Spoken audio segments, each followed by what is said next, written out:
L'entreprise a 70 ans. Elle a longtemps été une entreprise de bâtiment et de prestations industrie.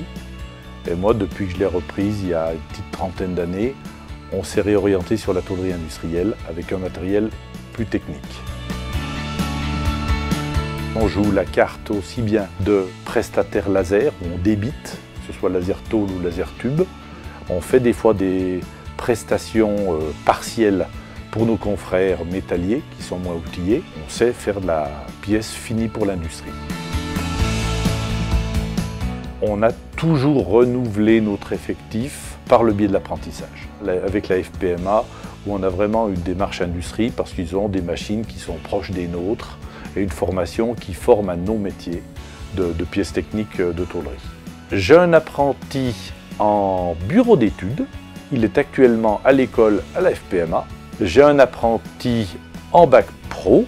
Là, ces jours, j'ai un stagiaire qui est en module soudure. Mon apprenti qui passait son module soudure au mois de juin dernier a été embauché depuis le mois de septembre. Est-ce que vous avez eu des belles histoires avec des apprentis?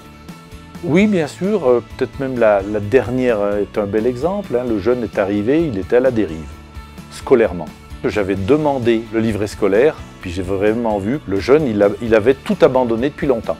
Sans être un trublion, sans faire de bruit, mais il m'avait confié qu'il attendait que le temps passe. Et puis, il a eu son CAP. Et puis, avec l'appui de ce CAP, on a pu plaider sa cause pour qu'il rentre en bac pro.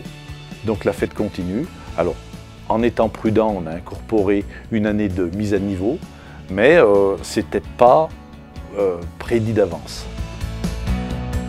Les jeunes voient très mal ce qu'est la réalité du travail, à tel point que leurs parents eux-mêmes n'en savent pas beaucoup plus. Quand on touche une pièce, savoir un peu d'où elle vient, de quelle filière, comment elle est fabriquée, parce que là, il y a une ignorance totale. On est dans un monde où on peut penser que tout vient d'Internet et puis que c'est fait avec un petit peu de magie. Non, il y a une réalité de l'industrie pour fabriquer. Ceux qui ont réussi doivent probablement trouver un peu d'énergie disponible pour les jeunes à former. Et si on ne vient pas un peu tendre la main aux gens à 12, 14 ans, 15 ans, moi je pense que c'est probablement la période de la vie où on a le plus besoin que la société s'implique. Plus qu'à d'autres âges, parce que c'est le moment où on veut rentrer dans la vie professionnelle.